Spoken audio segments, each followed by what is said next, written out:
Fala, palmeirense! Bem-vindo ao canal Diego Iwato Marada. É um prazer ter você aqui.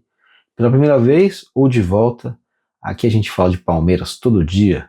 Sempre um vídeo novo, com informação exclusiva, enfim, tudo que você precisa saber sobre o Palmeiras, ou que você também nem sabe que você precisa saber, mas aqui a gente te conta. Vídeo novo todo dia. Se inscreva no nosso canal, curta, compartilhe, hype, ative o sininho, deixe seu like. Estamos chegando em 13.500 inscritos. É muito legal. Esse projeto não tem nem 4 meses. Tem 4 meses, talvez? Acho que não tem nem 4 meses que a gente está aí no ar. E estamos batendo aí em quase 14 mil inscritos. É muito legal ter você aqui. E vamos continuar falando de Palmeiras e vamos falar sobre, assim, um pouquinho do que aconteceu, um pouquinho do que vai acontecer. Palmeiras já está no Equador, onde vai enfrentar a LDU nessa quinta-feira, semifinal da Copa Libertadores, daqui uma semana, dia 30, né? Aliás, daqui uma semana, contando a partir da quinta-feira, na quinta-feira seguinte, o Palmeiras vai estar com a vida decidida na Libertadores, saber se faz ou não a final, mas a gente chegar no dia 30, primeiro a gente tem que jogar o dia 23, que é esse jogo agora, e o dilema que está acontecendo, e quando eu digo que a gente vai falar um pouquinho do que passou, um pouquinho do que vem pela frente, é porque a gente vai falar sobre o que o Abel deve pensar em termos de escalação para o Palmeiras para esse jogo, um pouquinho de formação e um pouquinho de análise, né? E com base nas atuações recentes, né? Se as atuações recentes do Palmeiras, ou mais especificamente contra o Flamengo, ensejam algum tipo de mudança na equipe, né? E eu tô falando de 2 caras em específico. Vou falar de um terceiro também, mas salpicando só, que os 2 caras que eu quero falar especificamente são 2 caras da defesa. Um é o Carlos Miguel, goleiro, e outro é o Bruno Fux, zagueiro. Eu sou um cara que defendo muito o Bruno Fux titular, sempre fiz isso. Por que eu faço isso? Eu entendo que o Fux consegue oferecer uma qualidade na saída de jogo, uma qualidade no trabalho da bola, quebra de linhas, enfiada, visão, lançamento, que o nosso amigo Murilo, que é um grande zagueiro defendendo, principalmente pelo alto, um cara que o jogo aéreo dele é muito bom, mas o Murilo não oferece uma série de jogo tão qualificada, né? Ele sobe bastante, a função dele é subir, atuar ali quase como um cabeça de... nem cabeça de área, né? Quase um volante mesmo, assim. Todos os zagueiros auxiliam bastante, os volantes acabam virando meias, né? Porque o que acontece? À medida que o time adversário vai se fechando, as linhas todas têm que subir juntos para conseguir abafar o adversário e você criar superioridade numérica, né? É por isso que os zagueiros vão subindo cada vez mais alto, é por isso que os volantes vão entrando como meias, é por isso que às vezes embola ele na frente da área, porque todo mundo tem que chegar, né?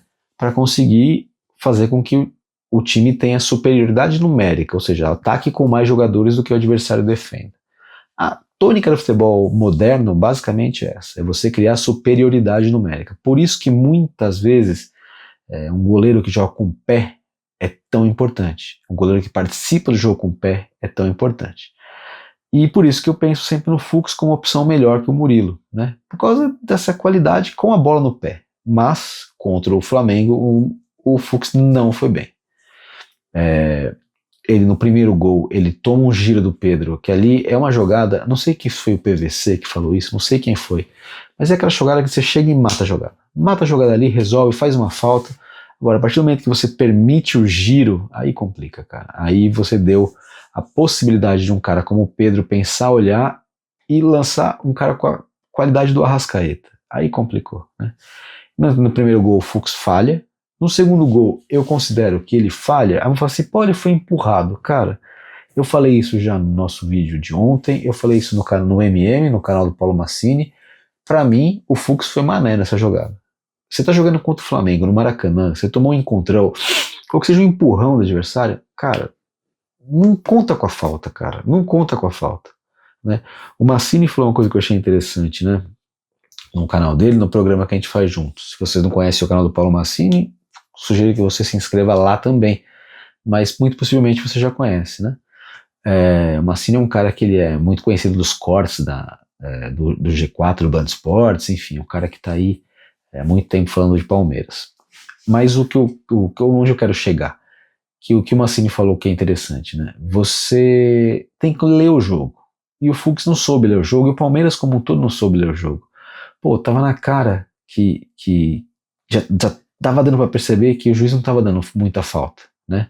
Principalmente as faltas que poderiam favorecer o Palmeiras ali, ele estava pensando bem pouco nisso, ele estava considerando mais deixar a bola correr, né?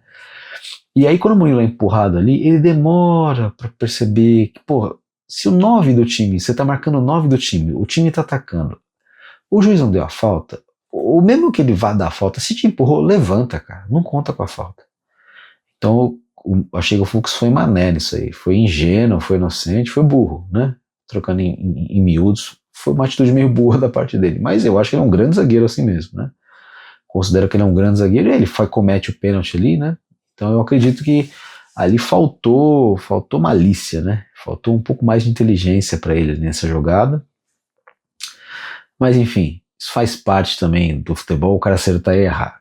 E aí, outro cara que tem sido criticado, e aí eu acho muito injustamente, é o Carlos Miguel. Pô, mas chutaram 3 vezes, era 3 gols. Pô, mas espera um pouquinho. Um foi um pênalti, o outro, ele saiu cara a cara com a Arrascaeta, o cara veio em progressão, bateu na saída dele, sabe? Tipo, não dá. E o outro é o Pedro, né? Que conseguiu criar a jogada ali e fazer o gol. Então, pô, eu acho complicado você querer encontrar falha no Carlos Miguel. Mas agora, uma situação interessante, né? Eu conversei, tenho ouvido o que muitos outros jornalistas palmeirenses, setoristas têm falado, conversei com meu pai também, que é um cara que referência para mim em termos de Palmeiras, em termos de análise de futebol, e ele ficou preocupado com a mobilidade do Carlos Miguel, ouvi outras pessoas falando isso. E aí entra uma segunda preocupação, né? Uma mobilidade e um jogo na altitude, que é uma coisa que até onde a gente sabe o Carlos Miguel não está acostumado a jogar. Pelo menos nos últimos meses eu posso garantir que ele não jogou. Então tem essa questão que é importante a gente ponderar, né? O goleiro que sobrou com a contusão do Everton seria o Lomba. O Lomba está em fim de carreira. O Carlos Miguel foi escolhido para terminar a temporada se o Everton não puder jogar. Acho que é uma decisão que já está tomada. Então, voltar, recuar dessa decisão e dar espaço para o Lomba novamente, para mim seria um retrocesso.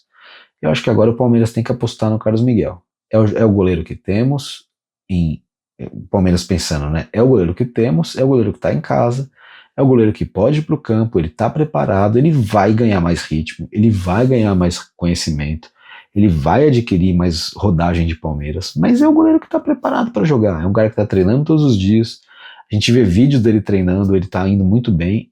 Contra o Flamengo, de fato, ele não fez nada de excepcional, mas também não vamos dizer, não comprometeu. Para mim, as 3 bolas dos gols não eram defensáveis, né? Sai muito cara a cara com ele ali. Talvez o Palmeirense tenha ficado com o Everton na cabeça, que o Everton saindo pelo chão é muito bom. Por outro lado, o Everton entrega em bolas pela distância, né? Ele já falhou muitas vezes em bolas que vêm de longe, né? Então, todo goleiro vai te entregar um sim e um não, né? Eu continuaria apostando no Carlos Miguel e continuaria apostando no Bruno Fux.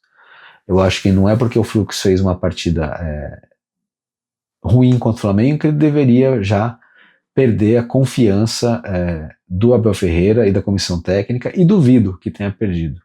Mas é algo a se observar. Eu acho que o Lomba está no elenco ainda, né? Caso o Everton não consiga voltar nesse ano, o Lomba está no elenco, e se o Carlos Miguel não se adaptar esse ano, tudo bem, se adapta no ano que vem.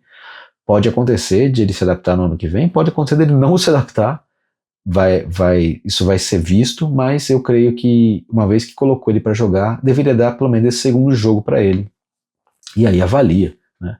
Mas na minha concepção, eu acho que até o Murilo é capaz de ganhar a posição de volta, não sei se contra a LDU, não sei se contra o Cruzeiro, não sei quando, mas eu acho que o Murilo tem bola para reconquistar essa posição no lugar do Fux, assim como o Fux tem bola para se manter. Eu acho que aí a disputa está aberta.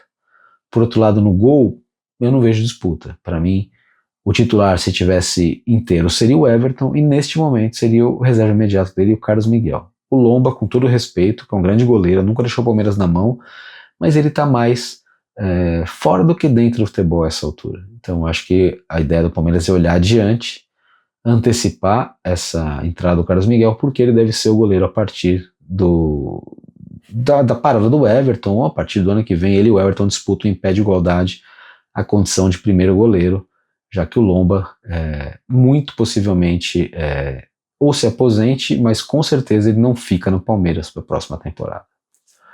Muito obrigado para você que chegou até aqui. Mais uma vez, é um prazer ter você. Vou pedir para você curtir, compartilhar, hypar esse vídeo. Vamos tentar marcar live para sexta-feira, 16 horas. Eu soube que não foi a internet aqui de Jundiaí que estava instável, eu soube que eram os servidores da Amazon que estava com problemas, então uma parte eu tive problema com o Zoom, então imaginei que a nossa live não fosse se segurar no StreamYard também, pela minha internet aqui, mas não era um problema de internet, era um problema de servidores mundiais, que parece que a Amazon resolveu. Então, tudo der certo, sexta-feira a gente vai fechar a nossa semana com uma live 4 horas da tarde, beleza?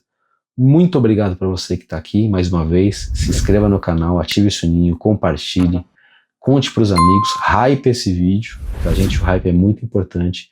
E a gente se vê no próximo vídeo com o pré-jogo de LDU e Palmeiras, primeira perna da semifinal da Copa Libertadores 2025. Um abraço, até lá.